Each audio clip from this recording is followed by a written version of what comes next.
그리스도의 풍성하신 은혜와 사랑이 늘 함께 하시길 바랍니다.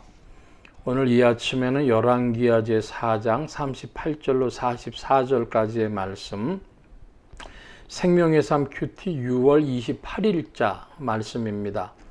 열왕기하 4장 38절 말씀 봅니다.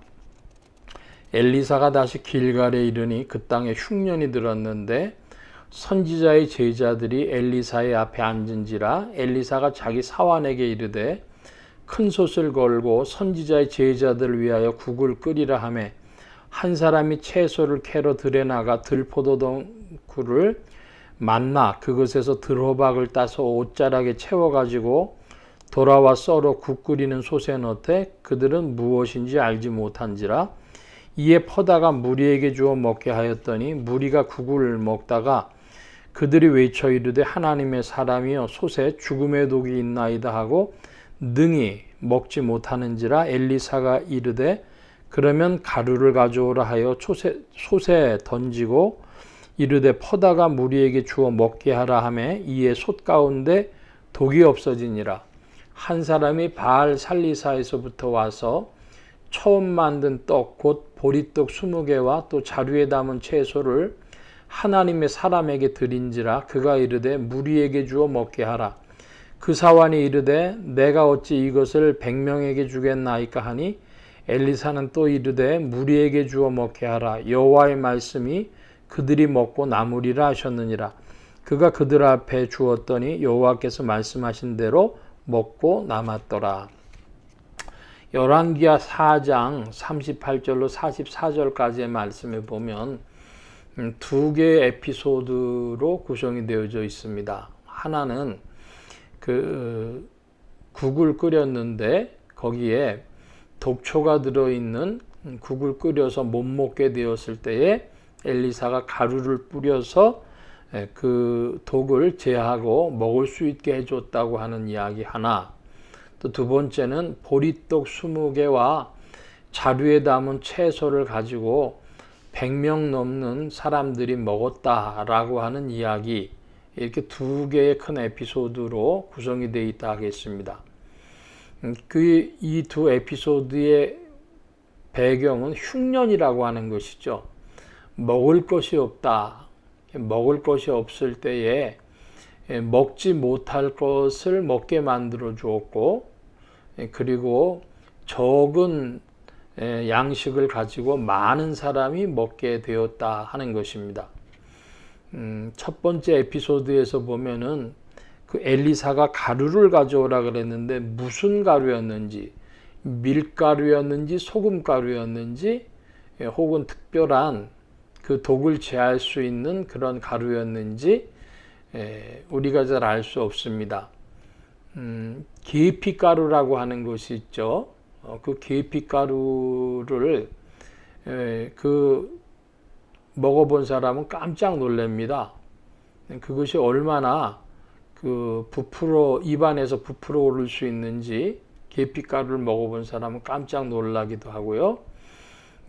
또 그런 가루인데 굉장히 또 약용이 있는 가루죠.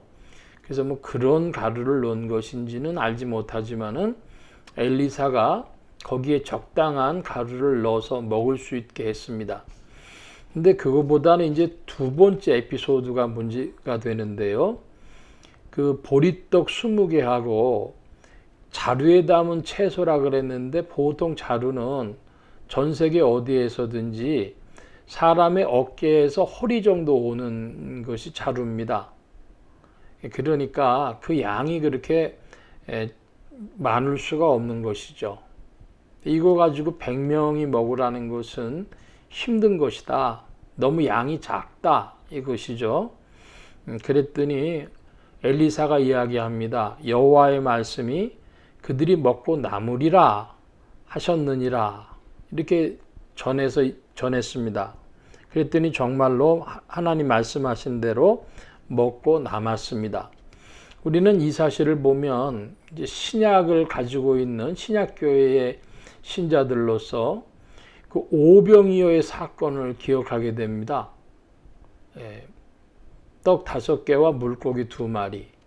그런데 그것 가지고 5천 명의 사람들이 먹었다는 것이죠. 남녀노소를 합하면 더 많은 숫자가 될 텐데, 그래서 그 하나님의 능력으로 많은 사람들이 이제 먹었다 하는데, 요한복음으로 그 오병이어의 사건을 가지고 보면은 그것은 매우 일만에 있어서 부정적인 의미를 부각시킵니다. 그래서 오병이어의 사건 이후에 사람들이 예수님을 왕 삼으려고 하니까 피하시면서 너희가 떡 먹고 배부른 까닭이로구나, 이렇게 이야기를 하시죠.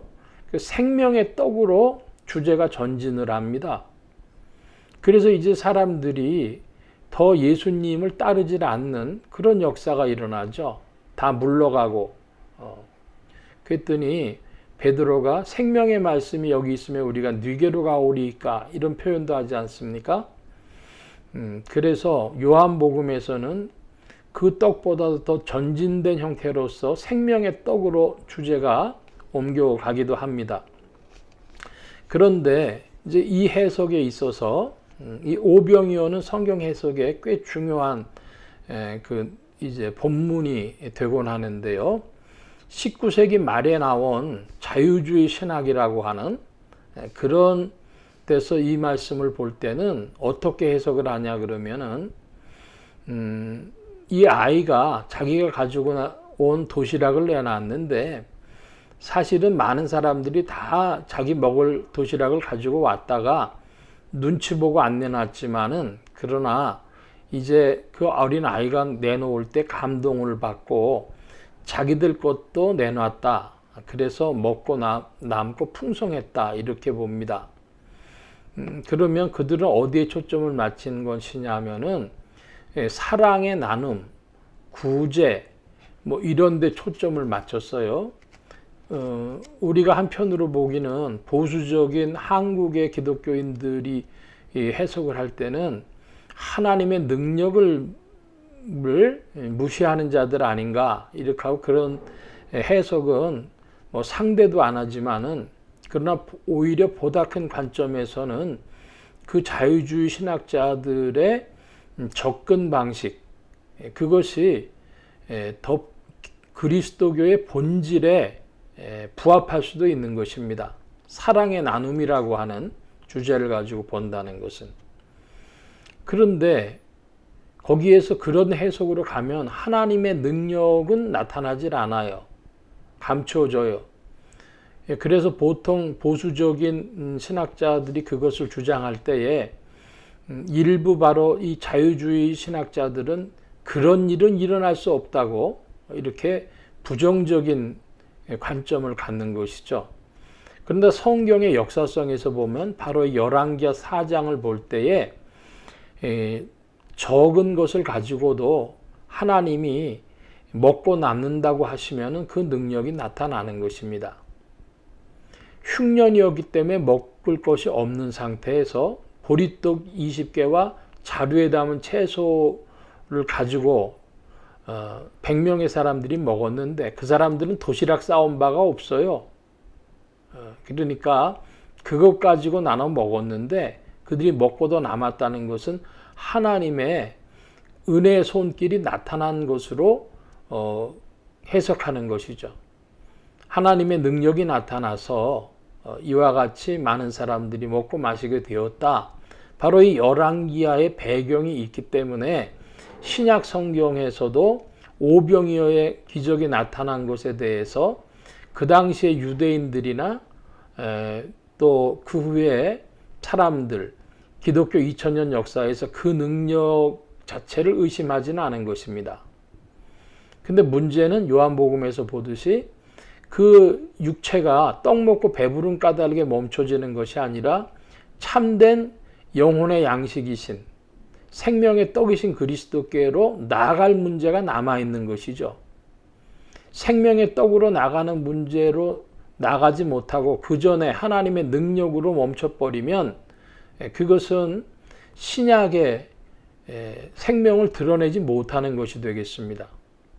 그래서 오늘 이 열왕기하 4장 이 말씀을 볼 때 하나님의 능력이 은혜의 손길이 나타났고 이것은 신약의 오병이어의 해석의 준거가 되어지는데 특별히 요한복음은 이것을 받을 뿐 아니라 더 나아가서 생명의 떡을 말씀하게 되고 생명의 떡 이야기가 어려워지니까 내 살을 먹고 내 피를 마시라 그런 말씀까지로 나아가니까 사람들이 예수님을 왕 삼으려고 하다가 오히려 가버리죠.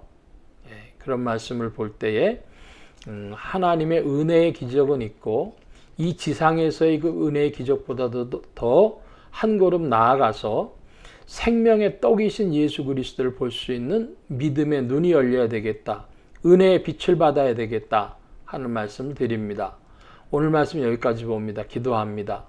만복의 근원 되신 주님 함께하여 주셔서 오늘 우리의 흉년과도 같은 삶의 필요들을 주께서 채워주시며 은혜의 손길을 나타내 주신 줄 믿습니다.